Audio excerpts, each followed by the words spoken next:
நான் அழுதால் ஏன் அழுதாய் என்று கேட்பவர் நீதானே. தோள்வலிக்க என்னை இன்று வரை சுமந்து வந்தது நீர்தானே.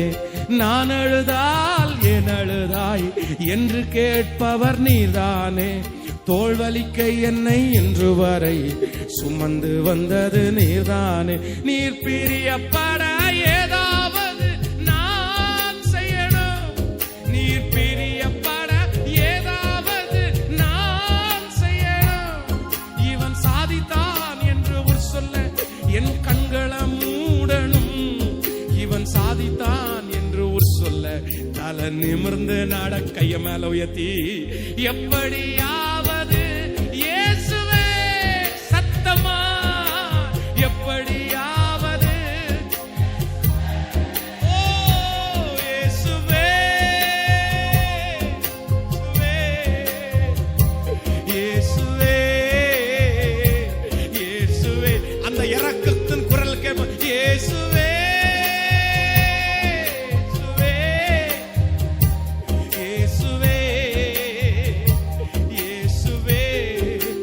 எப்படியாவது என்ன மீட்டு கொள்ளுங்க.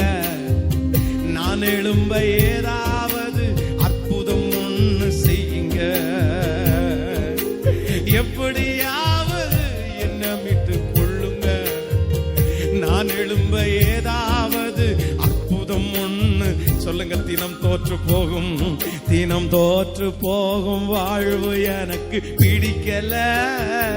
பார்க்கும் உலகத்தையும் ஜெயிக்க என்னால் முடியல. தினம் தோற்று போகும், தினம் தோற்று போகும் வாழ்வு எனக்கு பிடிக்கல.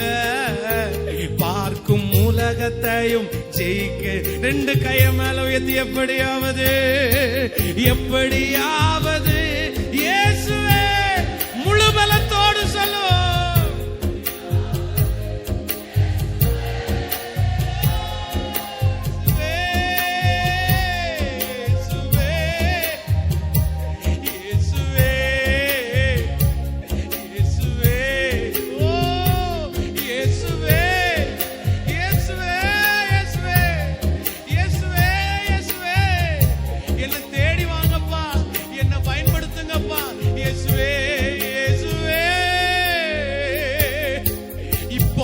சோர்ந்து போயிருக்கிற ஒவ்வொரு தகப்பனையும், சோர்ந்து போயிருக்கிற ஒவ்வொரு தாயும், சோர்ந்து போயிருக்கிற ஒவ்வொரு சகோதரனையும் இப்ப உம்முடைய அன்பின் கரம் பரலோகத்திலிருந்து ஒரு தூதனை அனுப்பி அவருடைய முதுகுல தட்டி கொடுத்து நீ போக வேண்டிய தூரம் வெகு தூரம், நீ பண்ண வேண்டிய பிரயாணம் இன்னும் பெருசு. சோர்ந்து போக வேண்டாம். இந்த பலவீனம் உன்னை சேதப்படுத்தாது. இந்த நஷ்டம் உன்னை சேதப்படுத்தாது. இந்த அவமானம் உன்னை சேதப்படுத்தாது. இந்த பாவம் உன்னை சேதப்படுத்தாது. நீ போக வேண்டிய தூரம் வெகு தூரம்.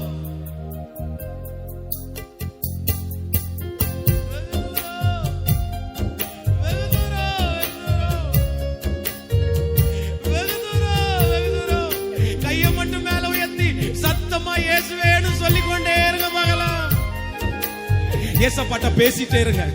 எஸ் உங்களோட சேர்ந்து நானும் ஜெபிக்கிறேன். நம்ம எல்லாரையும் அடுத்த வருஷம் இன்னும் 3 ஆண்டுகளுக்குள்ள ஒவ்வொருத்தரையும் கர்த்தர் தலை நிமிர பண்ண போகிறார். உங்க பேரை ஆயிரக்கணக்கான பேருடைய வாயில உச்சரிக்க பண்ண போகிறார். ஒரு புது அபிஷேகத்தை கொடுக்கிறார், மகிமையை கொடுக்கிறார், தாளந்துகளை கொடுக்கிறார், திறமைகளை கொடுக்கிறார். உங்க ஓட்டம் இன்னும் முடியல.